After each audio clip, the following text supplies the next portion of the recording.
Good. It's time now for Johnny Dollar. This is Hillary Fuchs, CPA. You left word for me to call Mr. Dollar. I don't seem to recall the name. I'm with Universal Adjusters. They asked me to look into this Wendover claim. Insurance adjusters? That's right, insurance. I understand you filed a claim in Mrs. Wendover's name. Mrs. Wendover hired me to handle her affairs a few days ago. Who do you want to talk to, me or Mrs. Wendover? Anybody who can make me understand why Mrs. Wendover let a $50,000 policy lie around for 2 years before she filed a claim. I'll try. I don't know whether I can convince you or not, but I'll try.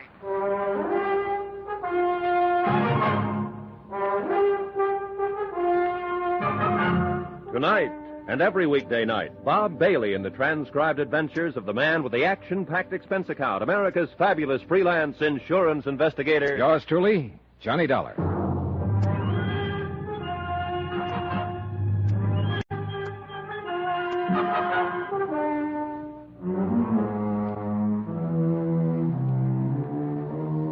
Expense account submitted by Special Investigator Johnny Dollar to the Universal Adjustment Bureau, 518 Spear Boulevard, Hartford, Connecticut.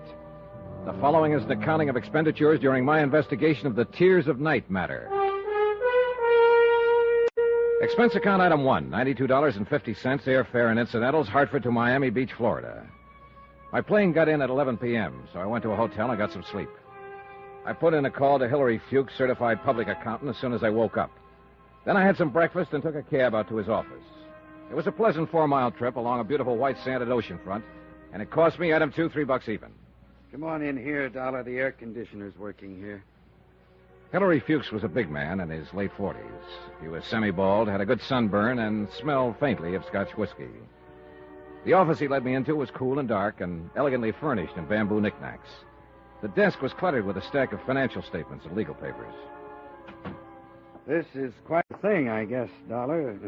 By the way, I didn't find any universal insurance adjusters in the phone book. We're located in Hartford, Connecticut. Hartford? You're a long way from home, Dollar. They sent you all the way to Miami Beach about this? Yep. Seems like a pretty expensive way to handle it. Pretty expensive claim, $50,000. Would it do any good to tell you it's legitimate? Sure. But I'm hired to check it out just the same. In other words, you don't believe me. Well, look at it our way, Mr. Fuchs. The claim came into the office day before yesterday, and we have 72 hours to act on it. Okay. What can I do? First off, tell me your connection with Mrs. Wendover. She hired me to put her business affairs in order about 10 days ago. First time I ever saw her. She said the Treasury Department had advised her to get some expert help. They were on her about back taxes, and that's it. Oh, I see. Tell me about Noah Wendover's death. He died 2 years ago, last April 14th. By the way, it's just coming to me. Did you people...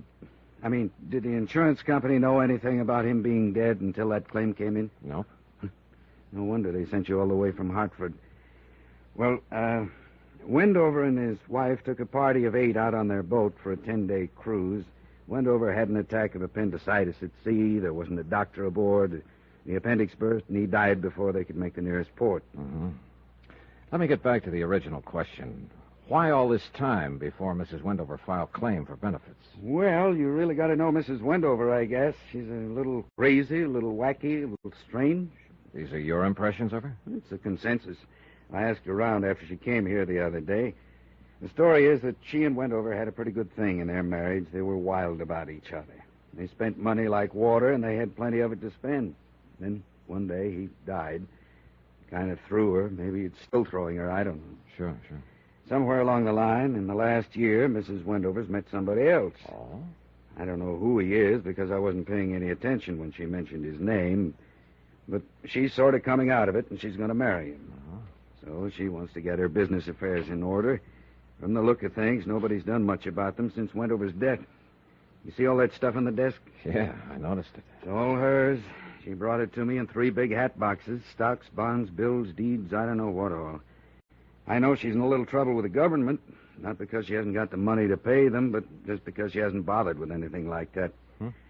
Anyhow, one of the first things I came across was the insurance policy thrown in there with all the rest of the stuff. And look, you see these checks? Yeah. Almost $90,000 dividends on some oil stock. Doesn't even bother to open or mail or cash her checks. Well, a lot of people around the country, including your insurance company, are going to be startled when I finish straightening all this out. I sent the policy claim in as a matter of course. That's my explanation for it being 2 years late. Well, that's a pretty good explanation. Look here. She completely forgot she loaned an $8,000 automobile to a friend in Tampa 14 months ago. I asked her about it, and she said she thought she'd left it at the filling station. What? And here, the boat Wendover died on, worth $60,000. She sold it to a fisherman last year for $5,000. Yeah, I get the idea, Mr. Fuchs. Yeah. So you filed the insurance claim in her name along with a dozen other matters that should have been taken care of 2 years ago. Yeah. You play golf? No. Well, I do, and I'm tired of looking at this pile of stuff. Mind if I look at it? Help yourself. All yours. I'll be at the club. Do whatever you have to. By the way, what do you have to do? Verify this death certificate and the coroner's report. Well, then you will honor the claim? I'll file my report, and it's up to the insurance company to do as they see fit. You're kind of cagey, aren't you? That's why they pay me. Mr. Fuchs. Yeah? Is there some kind of bank balance in this stuff, current? Well, you'll find it there, but I'll tell you, in cash, Mrs. Wendover's worth about $950,000. I doubt very much if she's trying to cheat the insurance company out of $50,000.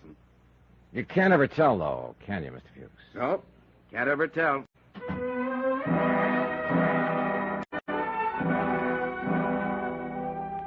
After he left, I got on the telephone and talked to officials about the coroner's autopsy and the death certification on Noah Wendover. They all seemed to be in order. Then I went through the papers on Fuchs' desk. They seemed to be in enough disorder to verify what he told me about Elise Wendover. I left Fuchs' office about 4:30 and went back to my hotel, carrying a picture of a woman who had existed in a state of limbo for 2 years or more, so far as responsibility and attention to business went. Johnny Dollar. Hillary, Fuchs, can you come over to my office right away? I just left there. What's up? Mrs. Wendover, she's having a fit. Come on over.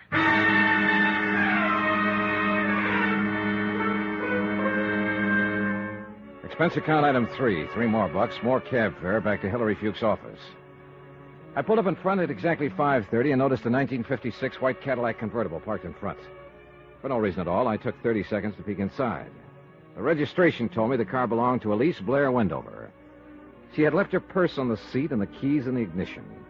A mink stole was thrown carelessly over the back of the seat. Anybody could have taken the stole, the purse, the car, the whole works. Mrs. Wendover was living up to her advance notices. Come in. Fuchs looked pale and shaken. He fumbled around for a cigarette until I handed him one of mine. He lit it up and tried to get a grip on himself. Mrs. Wendover's in there. Well, what happened? Well, I had some papers for her to sign, and she dropped in a little while ago. Uh-huh. I told her about you. I explained to her it was certainly reasonable the insurance company would want to investigate a claim that had been delayed 25 months. Well? She blew up, got kind of hysterical about it, said she wanted to see you right away, that she had something to tell you. Go easy on her, will you? Well, why do you say that? Oh, it's just that, well, if I'm wrong about her, I'm glad, but I don't think I'm wrong when I say she's right on the edge, just on the edge of it. Feeling better, Mrs. Wendover? The pale girl with the coal-black hair, seated stiffly in the chair in front of Hillary Fuchs' desk, was not feeling better. She could have been 16 or 36. It depended on where you were standing when you looked at her. She had a mouth that was too full, shoulders too wide for the strapless sundress, a pair of sandals, a clanking costume bracelet, and black eyes, round, big, bright, too bright. This is Mr. Dollar, Mrs. Wendover. I understand you're investigating my husband's death. I'm here to verify the facts so that Eastern states can act on your claim. Don't you believe he's dead? Yes. Don't you? Oh, yes. I saw him die. Yes, he's dead. How much money do you owe me? The claim is for $50,000. Will you pay it? Well, I presume it will be paid from all I've seen so far. Of course, that part of it's up to the insurance company. Of course. And they have men sitting at desks reading reports about claims all day long. Yes. My dad owned an insurance company once, you know. Those men sitting at their desks, even my dad sat at a desk. I wonder something. Would one of those men sitting at one of those desks write, okay, on my claim for Noah's benefits if he knew about me. Sit down, Mrs. Wendover. Maybe you'd like a drink. You have one, Mr. Fuchs, would they? Well, I have to be indefinite about that, too, Mrs. Wendover. What would put a question in the mind of an adjuster if he knew about you? I'm indolent, and I'm irresponsible. Mr. Fuchs can tell you that. I'm not quite dependable, am I, Mr. Fuchs? Oh, we're getting straightened out, Mrs. Wendover. And then, of course, that wouldn't make a difference. I mean, not really. A great many irresponsible, indolent, undependable people file claims. There's something else. I'm a curse. Are you? Oh, yes. It's a very bad thing, a curse. People around me, people I love, just seem to die. Why do you think you're a curse? Noah died, and I loved him. And Daddy, I loved him. And my brother Jim, all dead.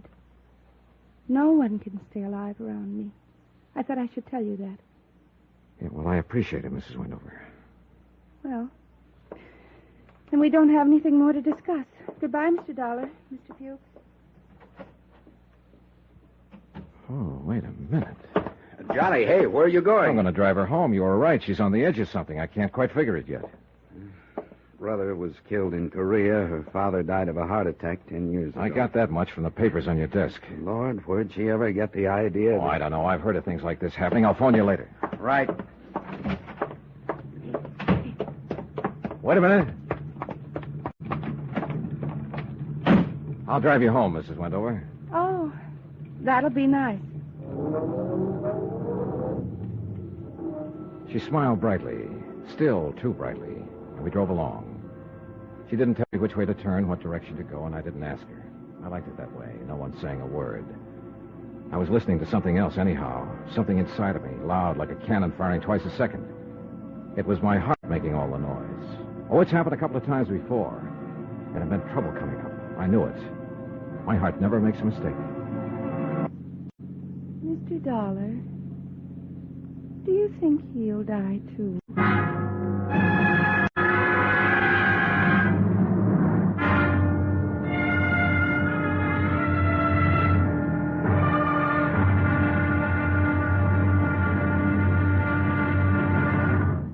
Now, here's our star to tell you about tomorrow's intriguing episode of this week's story. Tomorrow, right out in the broad daylight, I have a look at the tears of night.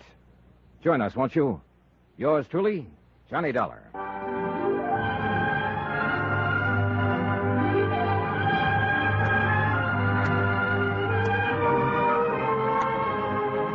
Yours truly, Johnny Dollar, starring Bob Bailey, is transcribed in Hollywood. Written by John Dawson, it is produced and directed by Jack Johnstone.